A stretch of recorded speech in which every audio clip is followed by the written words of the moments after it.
भाई लोग कह रहे हैं, बिहारी कह रहे हैं, पर हमारे प्रदेश के गृह मंत्री, जो हमारे प्रदेश के मुख्यमंत्री भी हैं, उनको ये दिखाई नहीं देता ना। वो अपनी आंखों पे ना जाने कौन सी ऐसी पट्टी बांध कर चल रहा है। अभी 2 दिन पहले भी जिस तरीके से उनका बयान आया था और वो आंकड़ों की बात कर रहे थे, भाई आंकड़े दिखाइए जाके मुख्यमंत्री जी इन परिवार के लोगों को जिन्होंने अपनों को खोया है।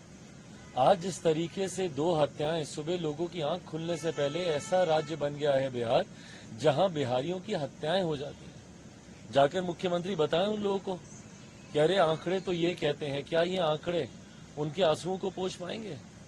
जो महिलाएं विधवा हुई हैं या जिनकी गोद सुनी हुई है या जिन्होंने अपने माता पिता को खोया है, क्या उनको मुख्यमंत्री जी के ये आंकड़े तसल्ली दे पाएंगे? और क्या एक बार भी मुख्यमंत्री नीतीश कुमार जी ने वहां जाना जरूरी समझा, किसी से बात करना जरूरी समझा? इनको इस बात की जानकारी भी है, गृह मंत्री होते हुए जो ये आंकड़े दर्शाते हैं, इनको इस बात की भी जानकारी है कि कितने ऐसे क्राइम्स हैं जो कि रिपोर्ट ही नहीं होते हैं बिहार में। आज की तारीख में भाई ये एक बड़ा स्ट्रगल बन गया है कि आप एफआईआर दर्ज कराने जाइए, आपकी एफआईआर दर्ज नहीं होती है। तो जब आप आंकड़े दर्शाते हैं, ये वो फेक आंकड़े हैं जिसमें से आधे से ज्यादा लूटमार, अपहरण, डकैती की तो खबरें ऐसी हैं जिसकी रिपोर्ट तक दर्ज नहीं होती है।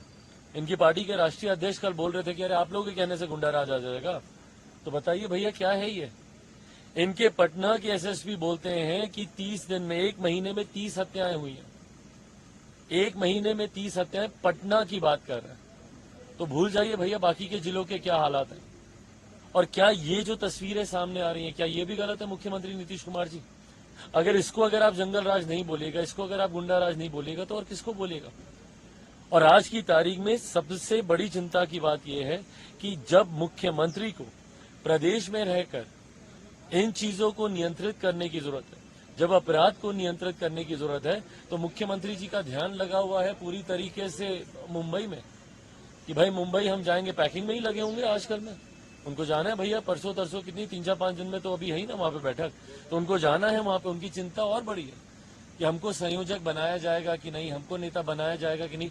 उनको फर्क नहीं पड़ रहा कि बिहार में हत्याओं की एक श्रृंखला शुरू कर दी है और ये सब टारगेट किलिंग हो रही है वहां पे।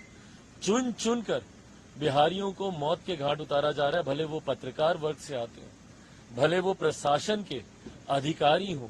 चुन चुन कर ऐसे लोगों की हत्या की जा रही है जो कहीं ना कहीं समाज में एक योगदान देने का काम कर रहे हैं। और जो आम बिहारी मारे जा रहे हैं उनकी तो गिनती में ही नहीं है। रेस्टोरेंट में भी फायरिंग करते हैं बिल्कुल खुलेआम। आप बताइए ना भाई, ये मनोबल नहीं है तो और क्या है?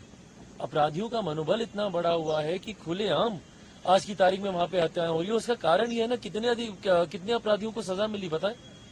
हाल फिलहाल में जितनी हत्याएं हुई हैं, कितने अपराधियों को पकड़ा गया या कितने अपराधियों पे कार्रवाई हुई? देश के आंकड़े, मुख्यमंत्री जी को आंकड़े गिनाने का शौक है ना, बताएं कन्विक्शन रेट कितना है? देश भर में आप चले जाइए, बल्कि डाउन साउथ में आप जाइएगा, 90-95% तक कन्विक्शन रेट है। और वहीं हमारे प्रदेश बिहार में कन्विक्शन रेट देखिएगा तो महज 5 से 7% है।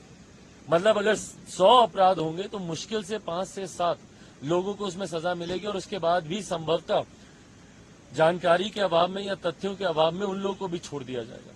तो ये तो इन्होंने प्रदेश के हालात बना रखे। तो बताएं मुख्यमंत्री, अगर ये जंगल राज नहीं है, अगर ये गुंडा राज नहीं है, तो और क्या?